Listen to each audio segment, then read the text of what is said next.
G'day everyone and welcome back to Noelsy's Outdoors. On today's video we're going to be showing you how to replace your sway bar links on your 90 series Toyota Prado.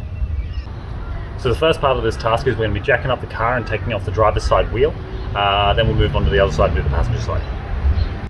Okay, so now that we've got the driver's side wheel off, what we're going to do is we're going to tack the attachment bolt to the actual sway bar itself here.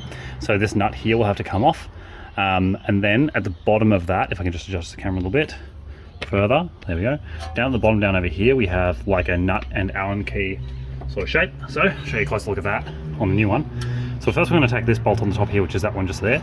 Then at the bottom, there's an Allen key hole in the inner ball joint, and then there's a nut we're going to have to take off. And then we're just going to replace that one there with this one here. All right, so let's do that. Okay, so I've just been attacking this top nut here. With that, it's so tight. I think this is the bent one from memory. I think it's the driver's side one. It's actually buckled.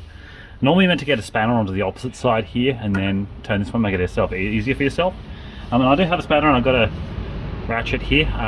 It's a 14 mil, so that just bang onto that. But so far, it's just twisted into its position, so I can undo it that way instead.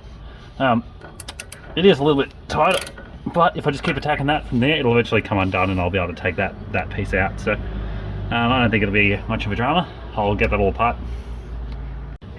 Alright, yeah, sweet. So I managed to get it off. I had a set of Noelsy bushes that I've taken off of there. And they don't look super bad because these haven't got many Ks on them. They're like probably about 40,000 Ks on these ones here.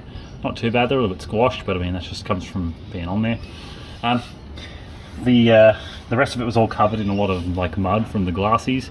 So that's the thing. But yeah, you can definitely tell that this here is bent for sure. So now obviously I'm not going to be able to drop that one out of there because I'll have to lift the whole sway bar off, and I can't do that without disconnecting the other side. So I'm going to undo the bottom bolt here now. No, so I can squeeze down here, down in there. Yep, Tozy. So an Allen key will have to go into there. Comparatively on the new one, your Allen key will go into that little Allen key hold because it's the exact same on the standard one. And then there's like a 19 mil, what I believe to be a 19 mil nut on the other side of it. So I'll absolutely have to use a ratcheting spanner or something on this time around. Can't use a socket, I'm afraid. But it's okay because I've got a ratchet spanner. I'll just whack onto that and undo that. And then hopefully I'll just get a mallet and bash it out, and then I should be able to pull the whole thing out and let gravity do the rest of the work. Alright, let's go find out. Alright, so what I got a hold of myself here is I've got a 6mm Allen key. We'll go into that there, and then on the other part of it, I'm pretty sure it is a 19mm ring spanner. Yeah, obviously we get that on there. Yeah, that's correct. Great, cool. So hopefully, praying to God that this is the same as the old one. It does look a lot thicker though, so that at least is an upgrade, I guess. But yeah, if these are the exact same, those two tools are what we need to get this other one off. So let's give that a go now.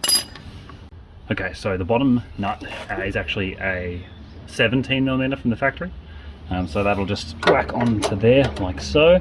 Feels like it's pretty on there. Yep, great. And so it doesn't spin the ball joint, it'll whack our 6mm just in like so. Now if I'm right, I should be able to find the Allen key hole at the top of that, and then if I do that in such a way that if it turns, it locks up in the frame of the lower control arm, I shouldn't have to even hold it while I undo it. Theoretically anyway. Just see if I can find a correct spot to plug it in. See if I can find, how about there. That's a little tricky. I'll get this in and then we'll go from there.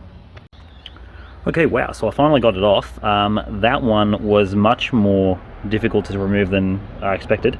It definitely needed a rattle gun and some enthusiasm to that. Yep, it did have, you know, a 17mm with the Allen key. But yeah, as you can see, it is very clearly not good. Even the boot on the ball joint is like split as, it's just rough, and that is just, I don't even need to say anything about that. You know exactly why I'm getting rid of that. That's just toast, you know. So yeah, so now we're going to whack the new one in, and the new one to go in is the exact opposite of reversal, so very, very easy. These can get pretty seized in, so you just got to tap it out with a hammer. Again, you're replacing the whole thing, so it doesn't matter about this. You just bash it with a hammer and it'll pop right out. So then yeah, we'll whack it back in and then repeat the same on the other side. Okay, cool. So this, just going to take it apart, have its bush, have its cap, have it empty, no nut, straight onto that. So we're just going to whack, probably first we'll whack that down that way. We'll probably go up into this first, and then what we'll do is we'll just flex the whole thing into the bottom hole, into there if we can. Let's see if we possibly can do that. Might take a little bit of enthusiasm to do as such. That's okay. Oh wow. Yeah, it's going to take some enthusiasm, okay? Yep. Oh well. Oh yeah.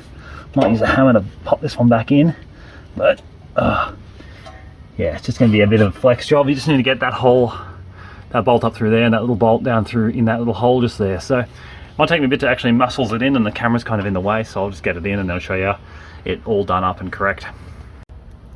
Alright, so there you have it. I've got the top nut back on with these bushes. You only really need to do them up to a point with your hands with a sensible spanner till they start to bulge like this.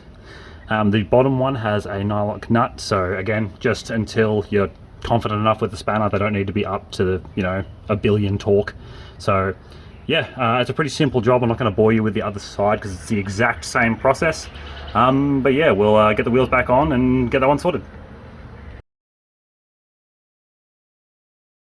So yeah, it's the exact same on the opposite side, just a quick time lapse, take the wheel off.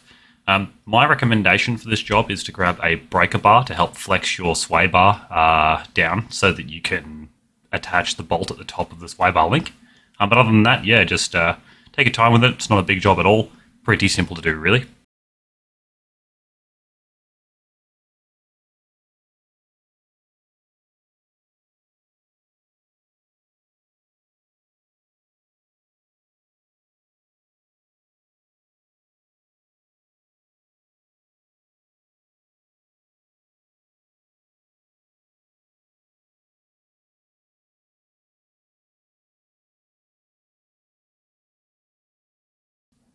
Thanks again for tuning in to Noelsy's Outdoors.